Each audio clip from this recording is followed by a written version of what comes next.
They say the real betrayal doesn't come from enemies. It comes from those who shake your hand while secretly tightening the noose behind your back. If I told you that I built their empire brick by brick, you'd probably assume I was compensated fairly, or at the very least respected. But I wasn't. I was discarded like a broken tool, just after it served its purpose. The day I was asked to leave the company I helped build, they gave me a cheap fountain pen with the firm's logo on it and told me it was a token of appreciation. I wanted to laugh, or cry. But I didn't either. I just walked out with a folder under my arm, one they hadn't bothered to check. That folder had documents in it that would eventually put 3 men in federal prison, destroy one of the most prominent investment firms in North Carolina, and pull the curtain back on decades of tax evasion, insider trading, and bribes. But I didn't carry that folder out of vengeance. Not at first. I carried it because it was the only thing left that still belonged to me, the truth. My name is Daniel Cole. I'm 39 years old and I live in a quiet suburb just outside of Charlotte, North Carolina, Huntersville, to be exact. If you drive about 15 minutes north from uptown Charlotte, past the glimmering banks and rooftop bars, you'll find a neighborhood filled with craftsman-style homes, basketball hoops over garage doors, and backyards big enough to host barbecues, but small enough to still smell the neighbor's grill. That's where I live. Or at least where I come home to. It hasn't always been this way. I grew up in Clayton, a much smaller town about 3 hours east, where my mom raised me and my younger brother on a nurse's salary. My father left when I was 12. No warning, just gone. I think that's when I first learned the kind of silence that follows betrayal. It doesn't scream, it just echoes, quietly, relentlessly. After college, I got into finance. I didn't go to Wharton or Yale. I went to UNC Charlotte and took night classes while working 2 jobs delivering pizzas during the week and bartending on the weekends. But I was good with numbers. Not just good, I had a way of seeing them as stories, not just data.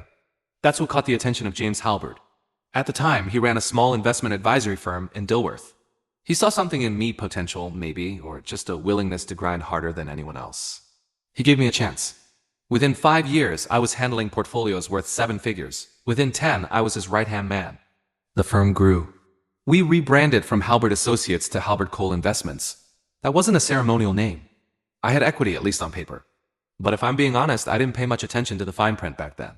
I was too busy working. Too busy making us money. Too busy mentoring younger analysts, many of whom now sit in offices I used to occupy. The more I made for the firm, the more they leaned on me. They trusted me to clean up after shady client mishaps, smooth out ISAC audits, and patch internal leaks before they turned into legal threats. I was the man behind the curtain. The problem was, I wasn't the only one. James had 2 sons, Andrew and Miles. Both of them had Ivy League degrees, expensive haircuts, and 0 real-world experience. Still, when James began talking about succession planning, I was naive enough to believe it would involve me. I'd helped triple our portfolio. I built our risk modeling infrastructure from scratch. I'd secured 3 of our largest clients' hedge fund whales from Raleigh and Atlanta. But when the time came, he handed the CEO role to Andrew. Just like that. He didn't even have the courtesy to tell me first. I found out in a meeting on Zoom, no less, when the slide deck changed, and I saw the words, "Incoming CEO, Andrew Halberd," flash across the screen. I don't remember much else from that meeting. I think I blacked out, emotionally speaking. My ears were ringing. My heart was silent. I stared at the little square with my face in it and wondered how many people could tell I'd just been blindsided. What followed wasn't a demotion, it was a slow, methodical erasure. My name disappeared from our website. My responsibilities were reassigned. Meetings I once led now happened without me. Clients who used to call me directly were redirected for efficiency. Within 6 months, I was told the firm was going in a new direction and that my position had been restructured. They offered me a severance package, 12 weeks of pay, and a confidentiality agreement. That's when I knew something was off. Because that agreement didn't just ask me to stay silent about clients or proprietary data. It asked me to waive any future claims of fraud, misconduct, or ethical violation. That's when I started to dig. I didn't have access to everything. They'd already locked me out of most internal systems. But I'd spent years building off-the-grid archives for my own use. Notes, backups, flagged emails, discrepancies, and wire transfers. I didn't know what I was looking for exactly. But I knew what I was feeling, and that was enough. It took me 4 months. 4 months of late nights, burner drives, VPNs, and conversations with people who were just as pissed off and scared as I was. What I found made my blood run cold. The Halberds weren't just greedy, they were criminals. They were moving client funds to shell accounts in the Cayman Islands, masking insider trades using a now defunct LLC in Delaware, and laundering profits through a real estate firm registered in Nevada. And it wasn't just the Halberts. It was their general counsel, their senior partner, and even a sitting city councilman in Charlotte who had been using Halbert Cole as his personal piggy bank. I had two options: walk away or burn it all down. I chose both. I walked away publicly, took their severance, signed their NDA, and posted a polite goodbye on LinkedIn. After 14 incredible years, I'm stepping away to pursue new opportunities. You know, the usual garbage, but privately. I began preparing what I would later call the archive, a 312-page dossier that detailed everything. Timelines, transactions, statements, fake LLCs, internal memos, and off-the-record recordings. I didn't send it to the media. Not yet. I sent it to the Office of the Comptroller of the Currency, the Sex Enforcement Division, and the North Carolina Department of Justice. Then I waited. The storm didn't hit overnight. These things take time. Investigations have to build, evidence has to be validated, subpoenas have to be issued. But when the first knock came at the Halberts' front door, 4:42 a.m. on a humid Wednesday in April, it was the FBI, and they weren't knocking for tea. You'd think the moment the FBI showed up would be the climax, but it wasn't. That was just the fuse being lit. The real explosion happened over the next 8 months as the dominoes fell one by one, faster than even I expected. The day after the raid, news broke across every local outlet in Charlotte. Halbert Cole Investments under federal investigation. The Charlotte Observer ran a front-page story. WBTV aired exclusive helicopter footage of agents carrying boxes out of the firm's headquarters. But the real damage wasn't visual, it was financial. Clients panicked. Phones rang off the hook. One of our largest investors, an insurance group out of Atlanta, froze all transactions and pulled $18 million within 72 hours. Others followed. The firm hemorrhaged cash like a slashed artery. Andrew Halbert tried to go on Bloomberg to do damage control. Said it was all a misunderstanding. Called it a politically motivated audit. But that only made it worse. Because 2 days after his interview, the New York Times picked up the story. And once national media latched on, everything accelerated. More whistleblowers came forward. Turns out, I wasn't the only one keeping quiet archives. A junior compliance officer had saved screen recordings. A portfolio manager had printed flagged emails going back 5 years. Even a receptionist sweet woman named Beth turned over handwritten logs of suspicious late-night document shredding. It was like the entire machine collapsed under the weight of its own rot. 3 weeks after the raid, James Halbert was arrested while boarding a private flight to Bermuda. His wife was with him. So was a briefcase filled with documents and $250,000 in cash. His mugshot was all over the news, gray hair disheveled, jaw clenched, eyes hollow. The man who used to command boardrooms now looked like a disgraced televangelist caught in a scandal. Andrew and Miles were both indicted within a month. Their assets were frozen, their passports revoked. And the irony? They tried to blame each other. Brothers, raised in wealth and privilege, now pointing fingers in federal courtrooms like desperate schoolboys caught cheating on a final exam.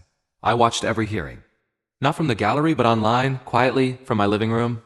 I sipped my coffee while lawyers in expensive suits stammered through justifications I had already disproven with my files. And then came the moment I didn't expect, the day they tried to drag me into it.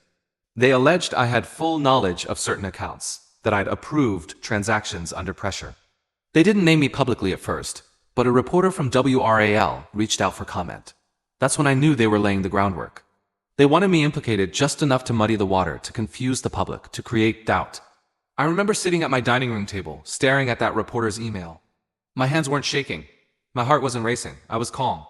Because I'd been ready for this. I still had the master folder, the timelines, the receipts, the audio recordings, including one where Andrew, in a late-night strategy session, laughed and said, "If the SEC ever comes knocking, we'll just pin it on Dan. He's too good a guy to retaliate." Too good, that line stuck with me. They thought I was too good, too loyal, too blind. What they didn't realize was that I hadn't been good for a long time. I'd just been patient. And patience in the right hands is lethal. I called the reporter back, gave her an exclusive, didn't rant, didn't vent. I just laid out a simple timeline, shared unedited files, and provided contact info for others willing to corroborate. 2 days later, her expose dropped. The headline, "He built their empire, then he brought it crashing down." That article didn't just vindicate me. It made me visible. Suddenly, I was the guy who said what others were afraid to say. I got calls from former coworkers, strangers, even law students asking if I'd speak at ethics conferences. I didn't say yes right away. I needed time.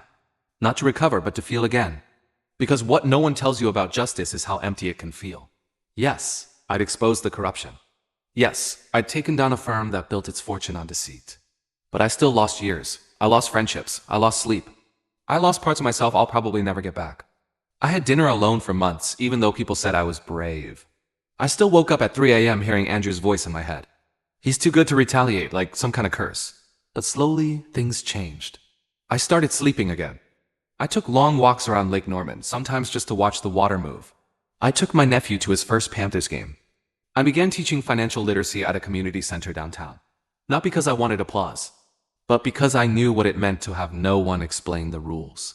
That's what the Halberts did. They exploited the fact that most people never get the full rulebook. So I started sharing it.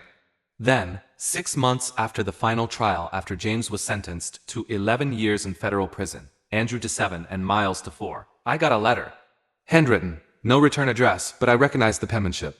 It was from James Halbert, the man who once shook my hand and called me the future of this firm. The man who later tried to erase me from his empire. The letter said 3 things. I underestimated you. You were right. I hope someday you find peace. I didn't respond. I folded the letter, slid it into the folder marked closure, and tucked it away in a drawer. Not because I wanted to forget, but because I needed to make room for new files. New beginnings, new stories. I'm not the same man I was 2 years ago. I don't walk into rooms expecting fairness. I don't assume people mean what they say, but I also don't carry bitterness. Because the truth gave me back my name. And sometimes that's enough. So if you're listening to this, wondering whether to speak up, to blow the whistle, to burn down the house you helped build, I can't give you that answer. All I can say is this. Don't let them bury you with a thank you note and a smile. You deserve better than that. We all do. If you enjoyed this story, please give a thumbs up to the video and consider subscribing to the channel for more powerful true life stories.